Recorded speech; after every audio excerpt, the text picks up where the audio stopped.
Hi, and welcome to Shattered Conscience. Today's story comes from Reddit user JakobLmao and is titled Smiling Skinwalker. I've had a draft of this story set up for a while, but I've been too worried and scared to tell. It made me question everything.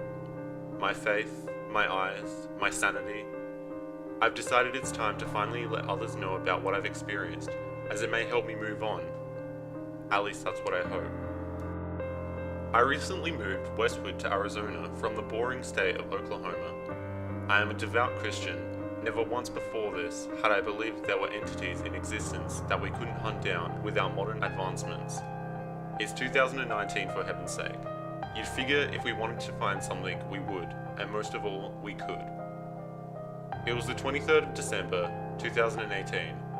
I was in Payson, Arizona, a bit north of Phoenix.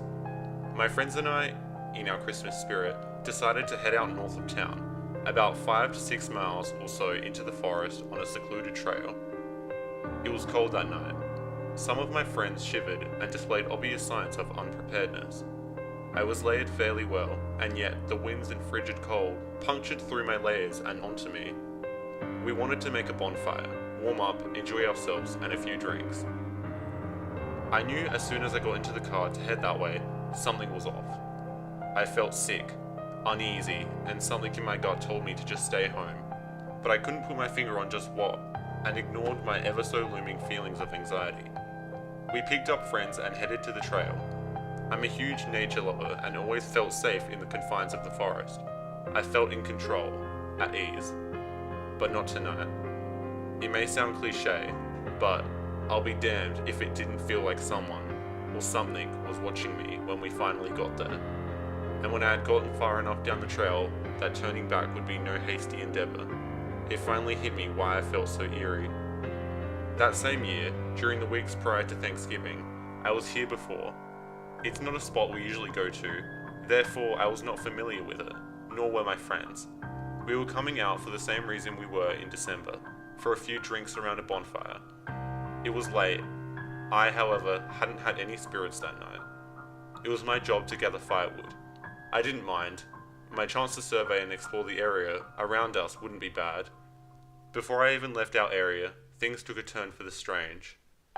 I was at the edge of the light being cast from the small bonfire I was to gather more fuel for. In the faint glow of the far trees, I caught a glimpse of something dark behind a tall pine. I asked backwards to my friends if it was out of the ordinary for people to be hanging around this spot.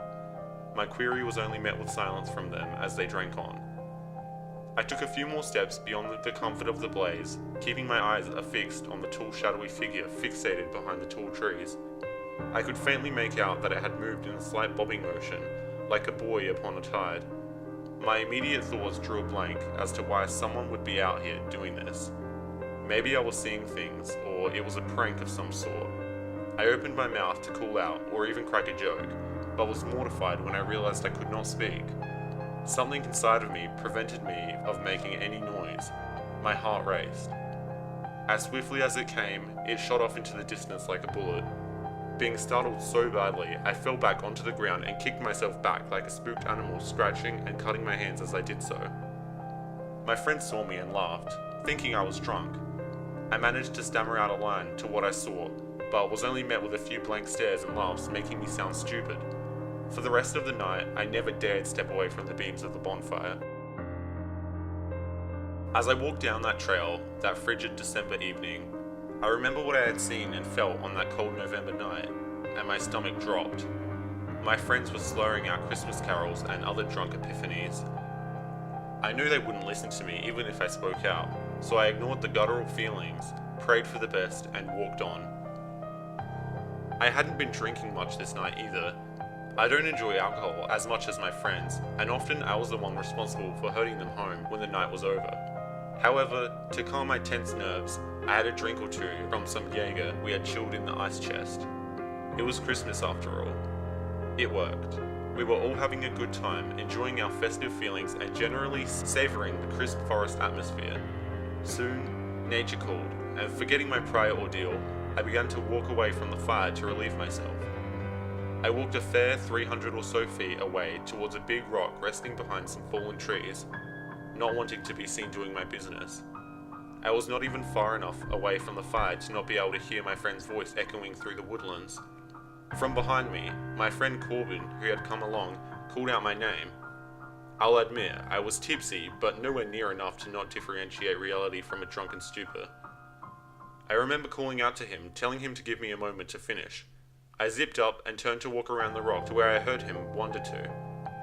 I don't know what it was, but sure as all heaven above and hell below, it was not Corbin.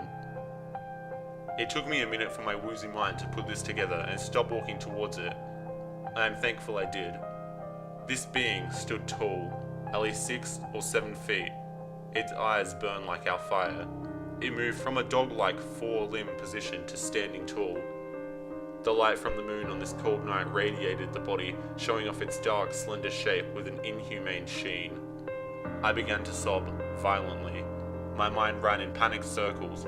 Seconds felt like lifetimes as my world ground to a halt at the clawed feet of the beast that I was sure was going to take my life from me right then and there. I did the only thing I could think to do. I dropped to my knees and began to pray. This monster, to my petrified brain, had to have been the devil himself. To imagine him anything worse than it would be impossible. It did not like my pleas to God. An unholy shriek of what I can only think to describe as someone screaming loudly with lungs full of water rang out. I screamed in terror and with all the strength I could muster, lunged backwards across the forest floor, running as fast as my legs could take me. I fell a few times, I think, in sheer panic. I just couldn't manage to get my body to work properly, knowing that thing was near. When I returned in a panicked craze to the fire, covered in sweat, dirt and tears, I managed to wheeze out what happened somewhat through my sobs of fear. I could tell they doubted whether or not what I was desperately stammering out was real or not. I think I was so horrified in that moment that I had a small seizure, because everything else is a blur. I remember going to the truck, leaving. I remember waking up the next day, receiving a multitude of texts saying I was either stupid and crazy, or texts from worried friends asking if I was okay. And I also remember the last I saw of that thing before I made my frenzied flee, when it smiled back at me through the forest and skidded off into the darkness. A few days after Christmas, I was able to get in touch with a native elder here in town. I was so scared mentioning the event because I was worried of being mocked or him not believing me. To a twist of my thinking, I told him very vividly what I had encountered. He wholeheartedly believed and told me it was a skinwalker. He then blessed me thoroughly and told me to leave that stretch of land alone and to never venture out there again. Next time, I might not be so lucky. He didn't have to tell me twice. I know I sound crazy. If I were you, I wouldn't believe me either, but you don't have to. All you have to know is, for the love of God above and all things holy, never forget that we are not alone on this earth. Sometimes during the night, whenever I look out of my window, I catch sight of eyes in the trees looking back at me. I will keep this thread updated. I am still horrified.